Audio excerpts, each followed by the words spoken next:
아유, 안녕하십니까. 예, 오늘은 좀 최근에 너무 이렇게 우리 뉴스에 많이 나오는 그 아동학대 문제, 그 다음에 그 성범죄 문제, 뭐 이런 거에 대해서 한번 얘기를 하고 싶습니다.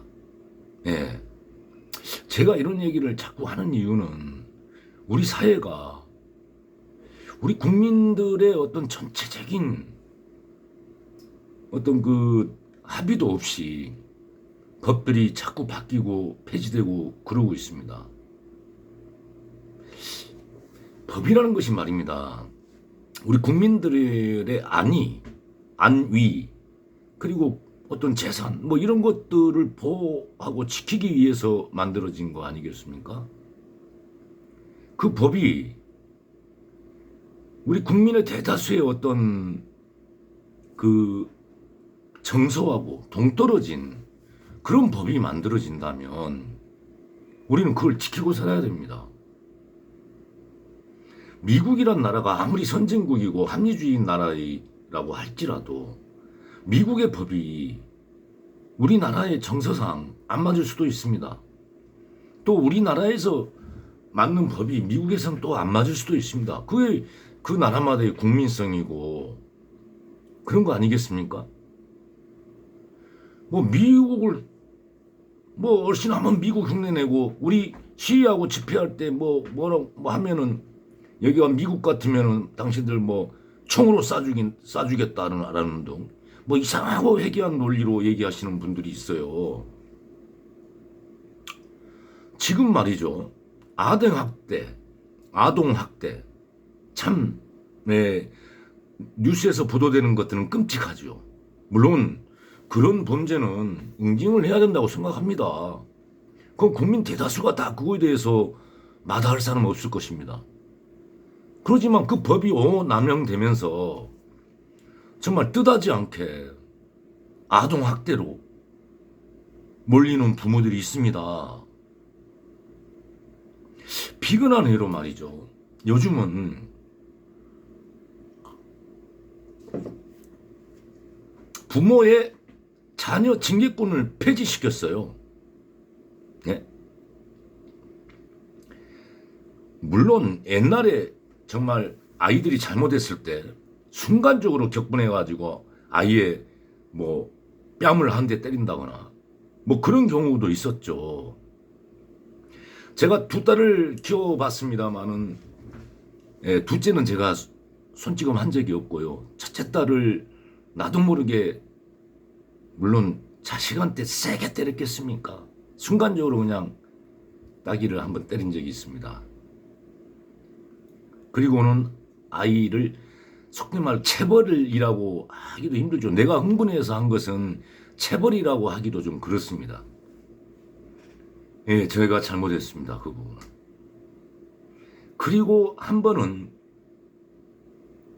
제가 베란다에 아이를 무릎 꿇고 반성하라고 했습니다.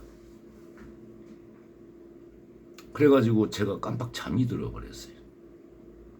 11시쯤에 무릎 꿇고 있으라고 해놓고 깜빡 잠이 들어갖고 깨보니까 새벽 2시인가 3시가 됐더라고. 깜빡해서 가보니까 아이들이 그때까지 무릎 꿇고 있는 거예요. 저도 그 순간은 소스라치게 놀랐죠. 네.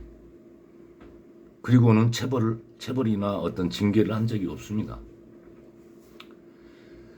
예, 물론 그게 제 행동이 올바랐다고 저는 생각하지 않습니다. 그리고 지금 저는 제 아이들이 다 성년자들이 됐기 때문에 아이들에 대해서 어떤 말도 하지 않습니다. 예. 그 어린 아이들을 키웠을 과정에 저도 그런 행동을 한 적이 있습니다. 그런데 이렇게 보니까 요즘 아이를 그 문 밖에 나가서 그냥 집 문 밖으로 내보내서 거기 서 있으라고 한다거나 뭐 집에서 제가 하는 행동처럼 아이를 무릎을 꿇치고 이런 행위가 다 아동학대가 되더만요. 현재 그러고 있습니다. 아동학대죄로 처벌됩니다. 예. 폭력은 나쁜 것이죠. 그죠? 그런데 부모가 아이에 대한 징계권조차 없애버렸습니다. 여러분들 생각은 어떻습니까? 우리의 전통 문화에서 이 정도로 법을 폐지하려면 사회적 합의가 있어야 되지 않겠습니까? 사회적 합의를 도출하기 위해서는 많은 토론회가 있어야 될 것입니다. 그래서 대다수의 국민들이 그 정도로 생각이 바뀌고 그랬을 때 폐지가 맞는 거 아니겠습니까? 지금 여론조사나 설문조사 등을 해보면 아직도 부모들의 66%는 부모가 아이들의 징계권을 폐지하는 것을 반대하고 있다고 합니다. 국민의 과반수가 헐쭉 넘은 사람들이 그걸 폐지를 반대함에도 국가는 왜 이것을 폐지하는 것입니까? 제가 색안경을 쓰고 있다고 생각하셔도 됩니다. 과거 독일의 히틀러, 나치 국민투표에 의해서 다 정권 잡고 국민투표로 다 나치의 그 이념을 했습니다. 그것이 국가사회주의입니다. 국가사회주의. 모든 행동은 국가가 우선인 거죠. 우리가 자녀를 낳은 것도 그 자녀가 한 가정에 우리의 구성원이 아닙니다. 국가의 소유물입니다. 그래서 국가를 위해서만 행동해야 됩니다. 그것이 나치의 파쇼 정권의 국가사회주의입니다. 그래서 국가는 국민에게 어떤 형벌권이나 교화권을 가지고 있습니다. 그런데 한 집안의 가장은 그런 교화권이나 형벌권이나 징계권이 없습니다. 즉 우리 국민들은 국가에게 던져줄 그런 자식들을 낳기만 하라는 것입니다.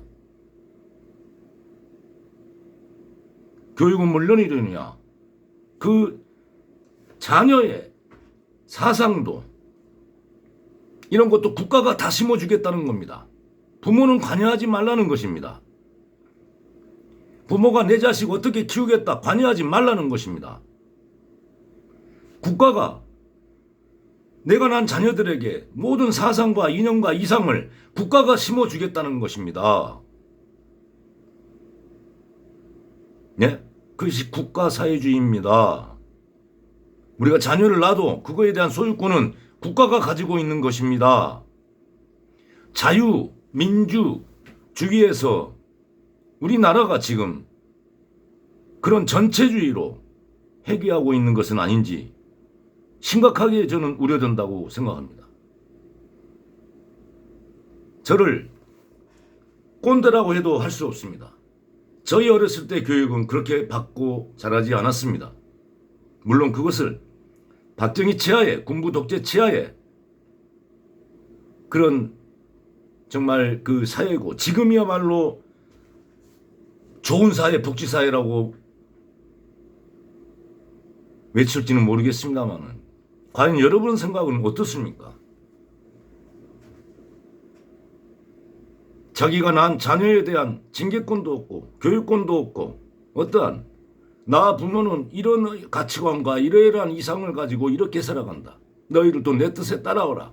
이렇게 할 수 없는 물론 강요는 아니지만 그런 사회가 되었습니다. 아이가 내 틀 안에서 어떤 집의 가훈을 가지고 그것을 얘기해도 아이가 안 들으면 그만입니다. 아무 부모로서 어떻게 할 수가 없습니다. 국가는 할 수 있습니다. 형벌을 내리고 교화를 내리고 격리를 시키고 그런 권한을 국가만 갖겠다는 것입니다.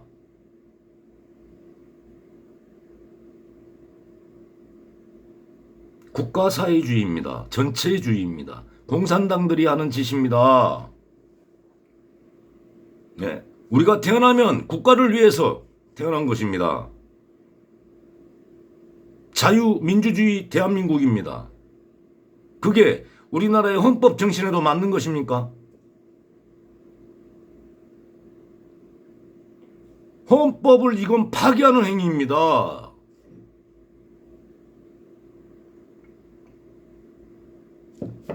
더불어민주당은 문재인 대통령은 우리 헌법에서도 자유민주주의에서 자유를 빼려고 합니다.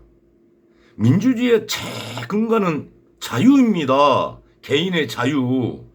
각 개인을 존중해주고 각 개인의 인권을 보장해주는 것이 민주주의의 첫 걸음입니다. 그 첫 걸음을 지금 제거하려 하고 있습니다. 이건 전체주의입니다. 일당 독재를 하는 공산당입니다.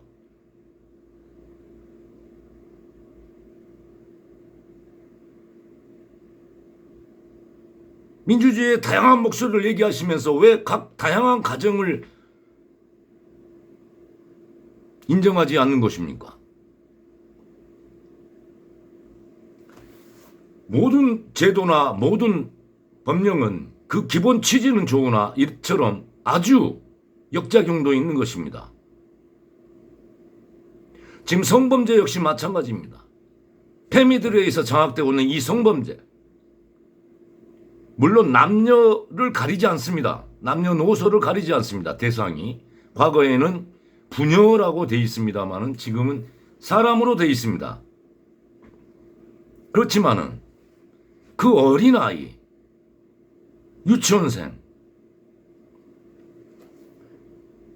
칭찬의 의미에서 쓰다듬어도 안 됩니다. 쓰다듬어도 아동 성추행범이 되는 세상이 되었습니다. 우리가 느낌이 있지 않습니까? 예?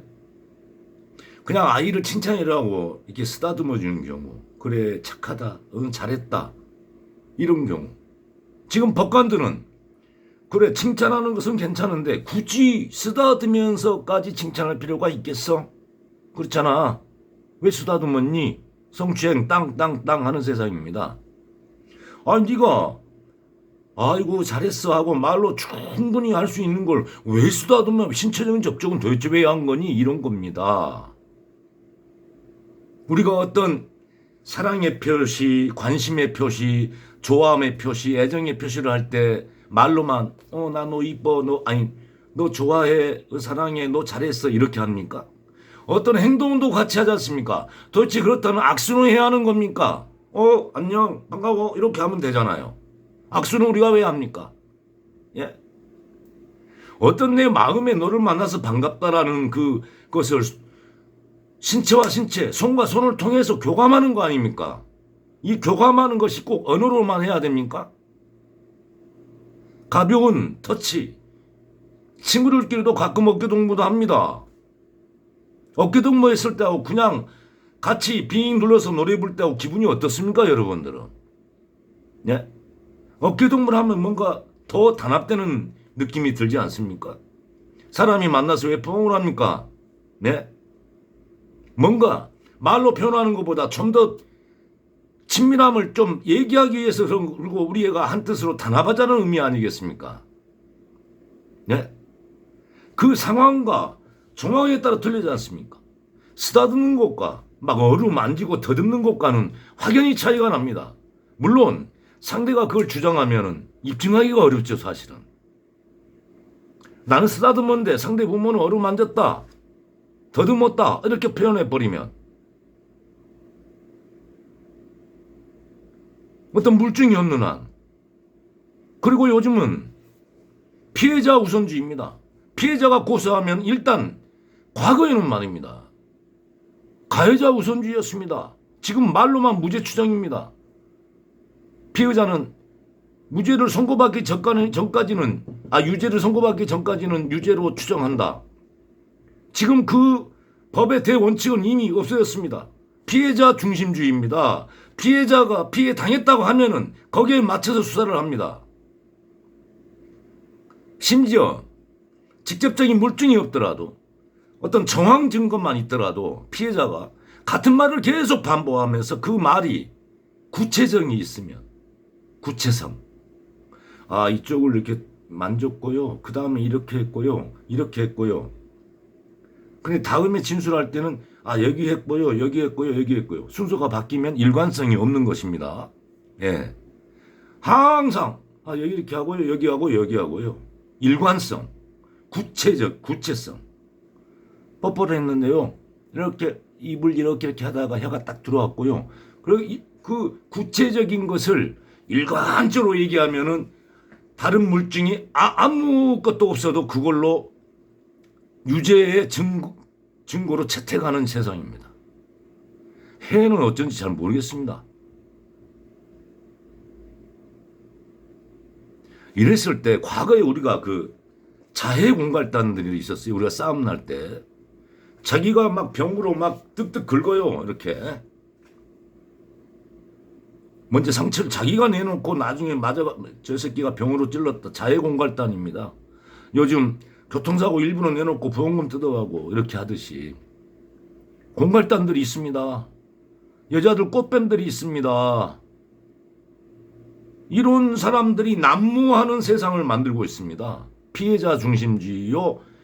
직접적인 물증이 없더라도 피해자의 진술이 구체적이고 일관성이 있으면 유죄 땅땅땅. 성범죄, 나쁜 범죄죠. 엄벌에 처해야 됩니다. 그렇지만은 이런 선우의 피해자로 인해서 그 사람들은 평생 성범죄자를 또한 얼마나 세상 사람들이 손가락질하며 자기 자신이 사회생활 하는 데 있어서 얼마나 큰 장벽이 되고 있는 세상입니까? 네? 그 법의 근본적인 취지를 어긋나게 이렇게 오히려 과거 법규원에도 10명의 진범을 놓치더라도 한 명의 억울한 사람이 있어서는 안 된다는 게 법의 대원칙입니다. 근데 요즘 세상은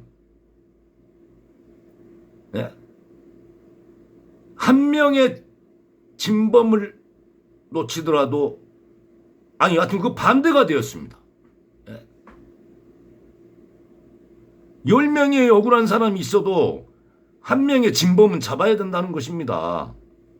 예? 저놈이 범죄자요. 처벌해야 돼. 그렇게 하다 보니까 나머지 10명이 억울하게 누명서. 그래도 괜찮다라는 거예요. 이 법이. 저도 법대를 나와서 법 공부를 좀 해봤습니다만 어찌 이런 법 논리가 있습니까? 무죄 추정의 원칙도 없어졌고 10명의 진범을 놓쳐도 한 명의 억울한 사람이 없어야 된다는 이 법의 원리가 다 없어졌습니다. 한 명의 진범을 잡기 위해서 10명, 100명의 억울한 사람이 생겨도 괜찮다는 논리입니다.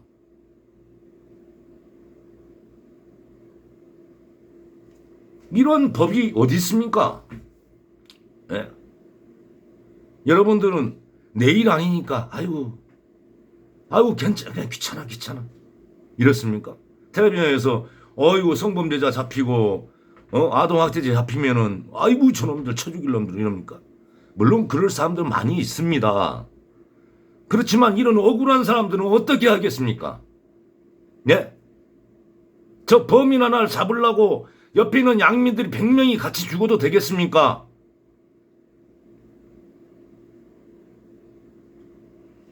적어도 이 사회에서 우리 근간이 되는 우리 민족성과 관련이 있는 이렇게 살아왔던 풍습이 있는 이런 전통적인 문화가 있는 이런 것들을 바꾸기 위해서는 그것을 범죄화하려면 사회적 합의가 필요합니다. 사회적인 컨센서스가 있어야 됩니다. 그런 토론회 하나 없이 100분 토론 옛날에 많이도 하더니 왜 그런 문제 갖고는 한 번도 다루지 않습니까? 네? 이렇게 무차별적으로 평범한 양민들을 다 범죄자로 만들고 전과자로 만들고 그래서 국가는 세금이 많이 거쳐서 기분이 좋습니까? 이게 우리가 사회가 앞으로 미래가 나아가야 될 방향인지는 모르겠습니다만은 이런 거기에서 오는 부작용들이나 오히려 그걸 이용해서 남에게 돈을 갈취하게 하려고 하고 피해자 중심주의가 어디 있습니까? 그다음에 증거도 없이 그냥 피해자의 말로만 유죄를 때리는 게 가능합니까? 예? 그 수사기관에서 어떤 그런 게 있으면은 그 증거를 잡기 위해서 노력해야지. 이제는 수사기관이 그럴 필요도 없겠네요. 증거 없어도 그냥 유죄 때리니까. 피해자가 일관적으로 구체적이며 일관적으로 계속 당했다고만 주장하면 증거물도 없고 목격자도 없고 아무 CCTV도 없고 아무것도 없어도 유죄 판결 내리지 않습니까? 그냥 피의자한테 계속 앵무새처럼 얘기하기만 만들면 그건 되지 않습니까? 예? 왜 이런 거에 대해서 우리 국민들은 아무 얘기도 안 하는 겁니까? 성범죄나 아동학대로 이렇게 문제를 거론하면은 뭔가 저 사람들은 그리고 감히 그런 걸 두둔해? 저 사람 성범죄를 두둔해? 아동학대를 두둔해? 저 사람 이상한 사람이야. 이렇게 낙인 찍힐까 봐 아무 얘기도 못 하는 겁니까? 예? 도덕적인 어떤 한계가 있는 것이고 그걸 일탈했을 때 그리고 일탈인지 아닌지를 구별하기 위한 어떤 수사 방법이나 기법이나 사회적인 어떤 합의 이런 거 제도적인 정비를 해놓고 이걸 해야지 무차별적으로 성범죄자, 아동학대자 해서 대량으로 사회적으로 지탄받는 범죄인들을 양산해가지고 정말 어디서 창피스러워서 얼굴도 못 들고 돌아다니게 만들고 이게 지금 우리가 나아가야 될 그런 국가입니까? 저는 이 문제를 반드시 사회적으로 논의가 좀 필요하다. 성범죄나 아동학대 이런 건 참 우리 눈살을 찌푸리게 할 것을 넘어서 사람들로 하여금 정말 저주하게 만들고 분노하게 만드는 범죄이죠. 그렇지만은 그것이 어떤 틀 안에서 인용되어 왔던 그런 우리의 관습이나 풍습이나 이런 것까지 완전히 짓밟아서야 우리 사회가 경직돼 가지고 어떻게 살아가겠습니까? 이웃하고 어떤 관계를 어떻게 유지해 가겠습니까? 네?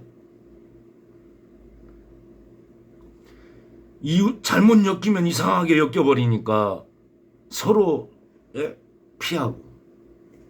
우리 전통 문화는 어땠습니까? 예? 공동체 의식이 굉장히 강했지 않습니까? 두레나 뭐나 어떤 이 집에 참 힘든 일이 있으면 모두 와서 도와주고 서로 도와주고 협력하고 공생하고 이런 미풍양속이 다 사라지고 있습니다. 그게 우리나라의 국민성이거든요. 우리 국민성, 민족성을 말살하고 있는 것입니다. 이런 부분에 대해서 사회적 논의가 필요하다는 것을 저는 강력히 외칩니다. 네, 들어가겠습니다.